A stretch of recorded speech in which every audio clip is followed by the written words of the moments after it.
নামাজের ভিতরে 5টি জায়গায় দোয়া কবুল হয়, এটা আমরা অনেকেই জানি না।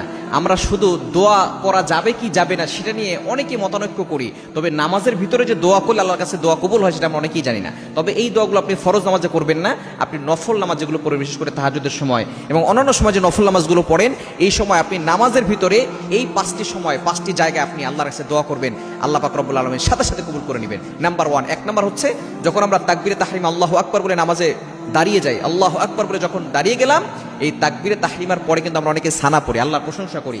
এই সময় আল্লাহর কাছে দোয়া করলে আল্লাহ তাআলা আপনার দোয়াগুলো কবুল করবেন, আমরা অনেকেই জানি না। আপনি সানা পড়ার পরে কেরাত শুরু করার আগে মাঝখানে নফল নামাজে আপনি আল্লাহর কাছে দোয়া করতে পারবেন। নফল নামাজে আপনি দোয়া করলে কোনো সমস্যা নাই।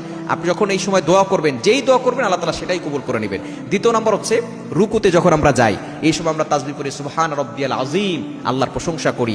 আল্লাহর প্রশংসা করলে আল্লাহ পাক রব্বুল আলামিন বেশি খুশি হন, তারপরে দোয়া করলে সাথে সাথে কবুল করেন। সুতরাং দ্বিতীয় নাম্বার নামাজের ভিতরে যে এখানে দোয়া কবুল হয় সেই জায়গাটা হচ্ছে রুকুর জায়গা।